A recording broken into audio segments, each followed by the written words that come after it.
Alors la roue des saisons suit son rythme, elle est sur ce fil du temps, elle avance, elle est reliée à cette loi du rythme et donc nous voici maintenant en avril et nous avons passé donc l'équinoxe de printemps.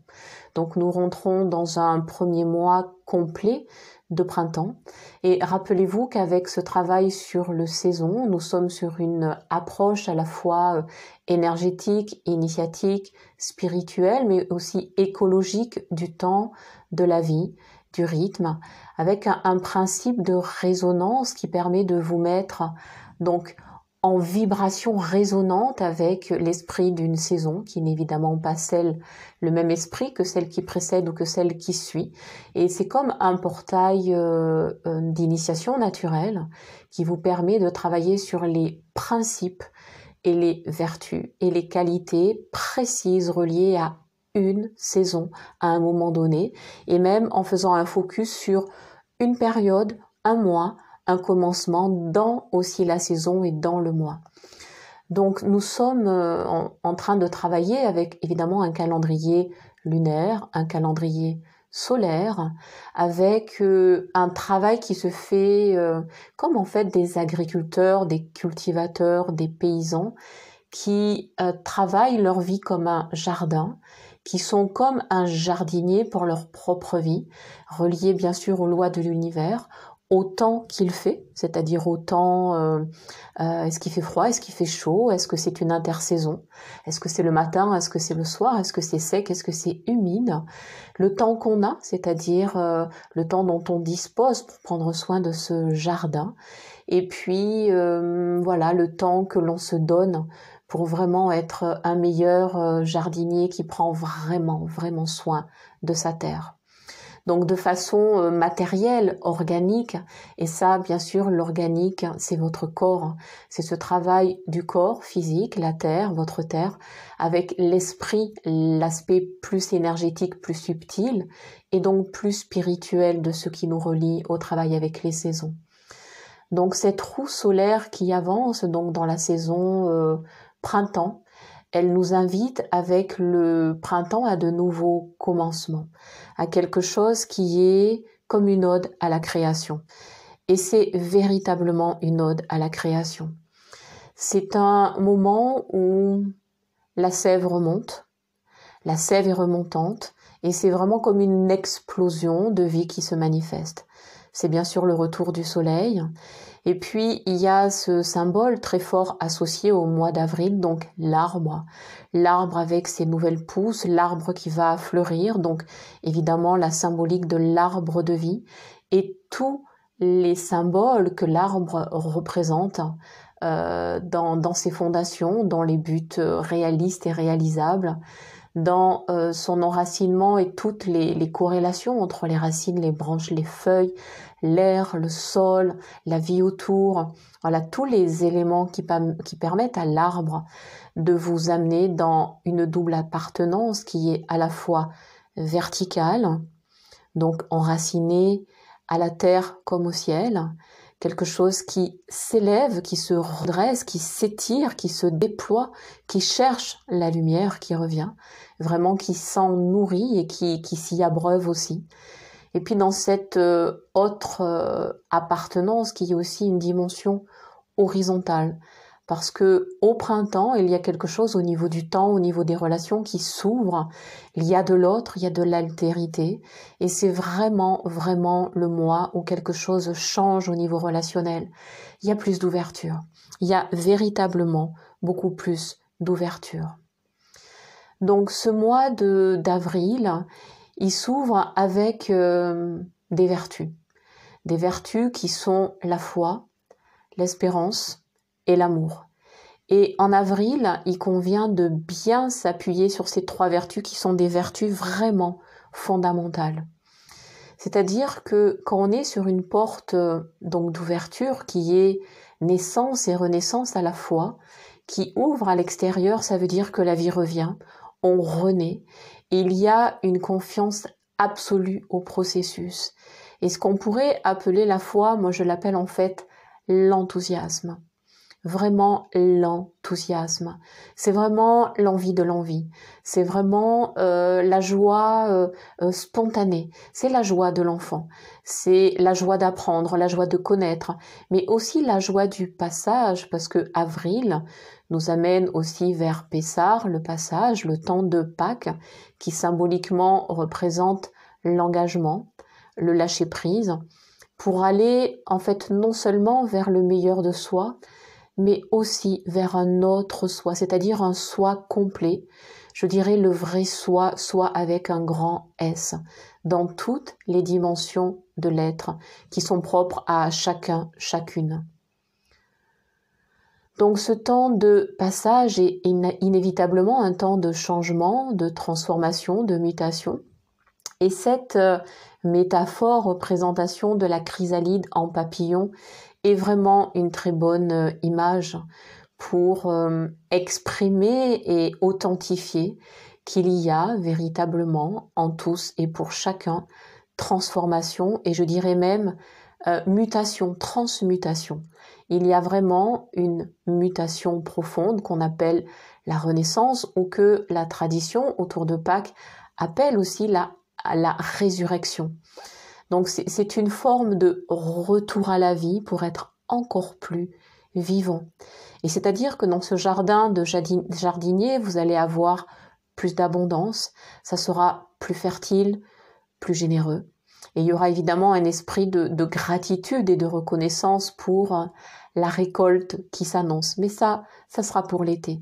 En tout cas, actuellement en avril, on prépare.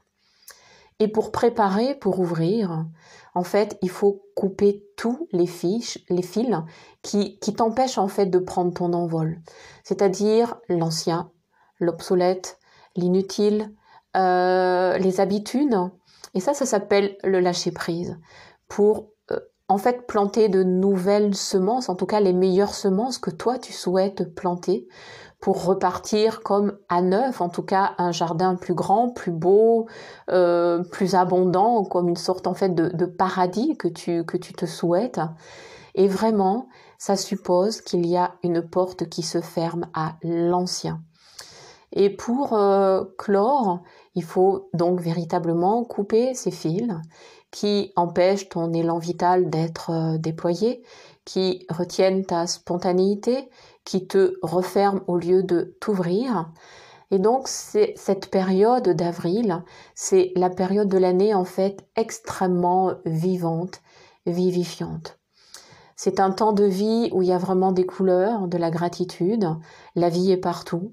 La nature respire à nouveau. Elle montre sa splendeur.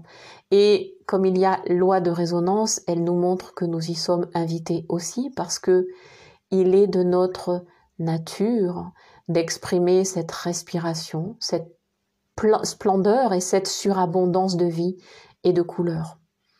Et bien sûr, ce potentiel, il faut l'encourager et il faut aussi l'oser, parce qu'un passage vers le nouveau, ça fait aussi un peu peur.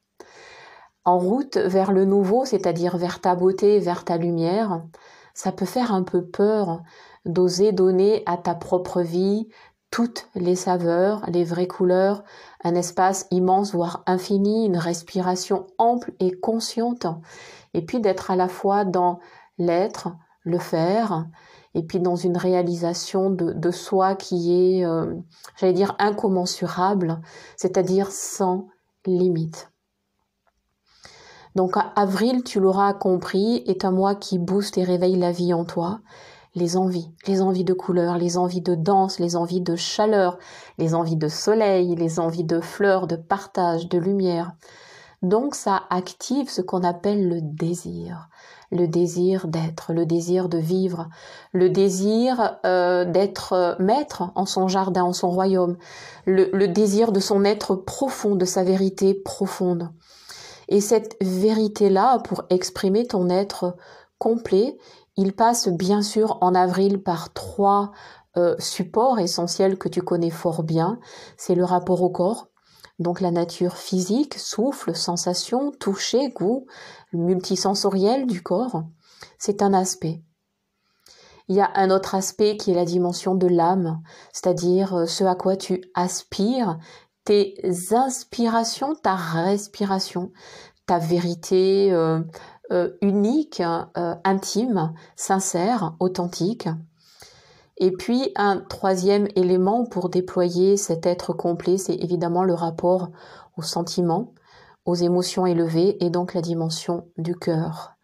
Et là, tu es dans un espace évidemment de gratitude, d'enthousiasme, d'émerveillement et vraiment de complétude. Là, un être complet, corps, âme, cœur, et qui par l'esprit et la conscience manifeste maintenant concrètement dans son jardin, à travers donc des vertus que sont la foi, l'espérance et l'amour, un jardin et un jardinier qui travaillent ensemble, reliés à l'esprit et du printemps, et spécifiquement du mois d'avril.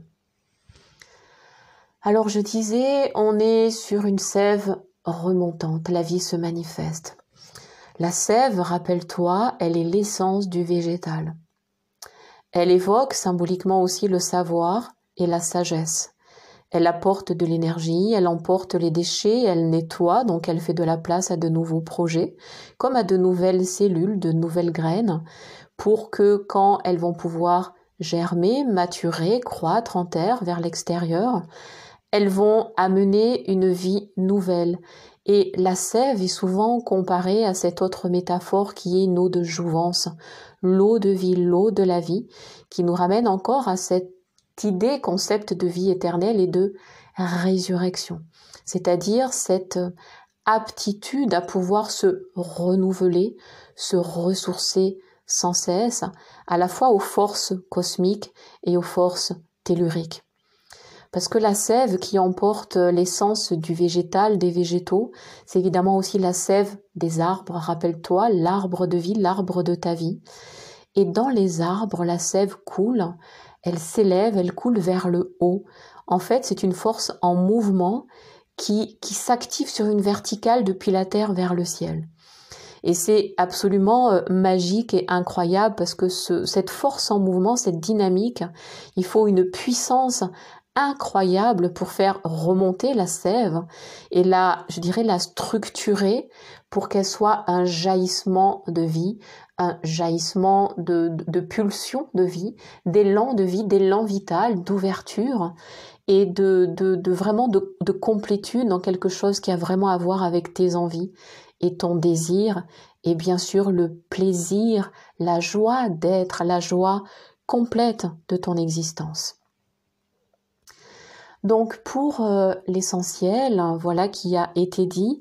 Maintenant pour aller un peu dans le détail pratique, tu comprends que quand il y a appel à la joie, à l'ouverture, qui passe par la liberté, la confiance, aussi le mystère de la vie, cette ouverture, elle ne peut se faire que dans l'axe, dans un alignement, dans une verticalité, qui nécessite d'être donc ancré à la terre, relié au cœur et élevé vers le ciel. Donc c'est un axe de vie. C'est comme un pilier de vie. C'est comme un pilier vertical de vie. Et pour que cet axe fonctionne, il faut à la fois de l'entendement, de la raison, du discernement, et il faut bien évidemment du cœur. Il faut du sentiment, il faut du ressenti. En fait, il faut être un humain sensible, mais qui a développé aussi une sorte d'intelligence du cœur, oui, vraiment de discernement pour vraiment aller en cohérence. Alors, 2 clés pour t'aider dans une pratique du mois d'avril, symboliquement parlant, intérieurement parlant. Tu peux te connecter à ton enfant intérieur. Donc l'enfant intérieur est cette partie de toi qui est toujours là, qui est enfant, qui a été enfant quand tu étais enfant, mais qui est toujours une part que tu portes à l'intérieur de toi. Et tu vas juste te demander, est-ce qu'il joue encore ? Est-ce qu'il ose encore découvrir, explorer, s'émerveiller ? Est-ce que mon enfant intérieur a encore des étoiles dans les yeux ? Est-ce que ses yeux brillent ? Est-ce que ses yeux pétillent ? Est-ce qu'il ose poser toutes les questions qui lui passent par la tête ? Ou alors cet enfant intérieur, est-ce qu'il est devenu super sage ? Ou est-ce qu'il boude? Ou est-ce qu'il est frustré? Est-ce qu'il se sent incompris? Est-ce qu'il a tendance à accuser ou même à avoir besoin de se défendre sans arrêt comme se justifier? Est-ce qu'il a renoncé à sa nature d'être enfant? Est-ce qu'il se soumet? Ou est-ce que vraiment il ose, il joue de façon enthousiaste et spontanée? Voilà, est-ce qu'il serait possible de retrouver dans ce mois d'avril un peu, beaucoup, à l'infini, à la folie de l'enfant intérieur? Tu peux aussi te relier à quelqu'un qu'on nomme peu dans le travail symbolique, en développement personnel ou relationnel ou initiatique. C'est ton adolescent intérieur. Parce que oui, lui aussi, il est là. Il est bien sûr plus grand que l'enfant. Et il est justement, imagine que avril, c'est un peu comme l'adolescence. C'est entre deux. C'est un passage. Et tu vois que quand on éclaire avril de cette façon-là, en fait, c'est magnifique. C'est une ode à la création, c'est une ode à la vie, c'est une appartenance, c'est une reliance, c'est une ouverture, c'est un déploiement, c'est un envol vers soi et dans la vie. Et l'adolescent intérieur, il est justement dans cette émergence de croissance, de conscience et d'ouverture justement au monde, au réel, et en principe en restant connecté à sa propre réalité, à son propre savoir, à sa propre façon d'être en relation avec le monde et avec la vie en lui-même. Alors tu peux peut-être te demander, cet adolescent, est-ce qu'il est en paix? Est-ce qu'il peut encore s'exprimer librement? Est-ce que lui aussi il est quand même spontané et très créatif? Et l'adolescent demande-toi, est-ce qu'il est encore rêveur? Est-ce qu'il rêve? Et si oui, quel est son rêve? Et où en est-il de son rêve? Où en es-tu de ton idéal, de ton identité, de ta raison d'être, de tes actions éblouissantes qui te ressemblent? Est-ce qu'il te faut les arroser? Est-ce qu'il te faut, là, en avril, plus les nourrir ou les remettre en terre? Voilà, je t'invite à cheminer en avril avec ton enfant intérieur et ton adolescent intérieur, et à te saisir avec eux et avec toi ensemble, donc de ce temps de transformation pour que toi, en tant qu'adulte, jeune adulte ou adulte d'un certain âge, de maturité, de maturation diverses, d'être vraiment dans cet adulte conscient, aimant pour tout ce qui le compose, pour tout ce qui le définit et pour tout ce qui t'invite à être dans ce contentement, je dirais presque rassasié, et en même temps c'est sans fin F-I-N et sans fin F-A-I-M. Voilà, c'est-à-dire que c'est plein, c'est complet, c'est vivant, c'est comblé, il ne manque rien. Donc pour vraiment clore sur vraiment le sens de ce qu'on est invité à travailler en avril, des clés pour vraiment clore, rappelle-toi d'être stable, donc dans l'axe, et veille à ne pas être en réaction ni dans l'agitation, pas lourd, pas chargé du passé, bien ancré et bien évidemment allégé, et laisse-toi t'envoler vers le nouveau. Donc il y a des ailes que tu es invité à ouvrir. Ça sera plus facile si tu nettoies, donc c'est aussi concrètement le temps du nettoyage, et pour que tes ailes se déploient vers ta vraie vie, d'être vraiment cet être complet qui éclot et qui s'ouvre à sa vérité, et d'être dans cette clarté, voilà, avec le ménage, avec de l'eau de bonne qualité, avec une respiration profonde, avec un esprit de gratitude. Et donc tu l'auras compris, cultiver concrètement, intérieurement, symboliquement, l'enthousiasme, cette joie d'être, cette foi en soi et en la vie qui te relie tant à la terre que au ciel, dans cette verticalité nouvelle et renouvelée qui te redresse là où tu vis, là où tu te déposes et là où tu te déploies. Et c'est bien dans ces forces de vie-là, fertiles, généreuses, abondantes, que tu t'offres à la vie. Avril, c'est le mois de l'offrande de la vie et à ta vie. Donc pense à remercier l'esprit de gratitude, contentement. Et tranquillement, instant après instant, dans ce mois d'avril, juste toute la vie en toi qui circule, qui bat, qui bat. Et cet outil de passage qui t'invite avec conscience et aussi humilité à t'engager vers le nouveau dans une totale confiance, dans un absolu abandon. Avec cette phrase, la vie revient, je renais. Dans l'enthousiasme de ma vie, je m'élève, je me redresse et je m'envole et je vole.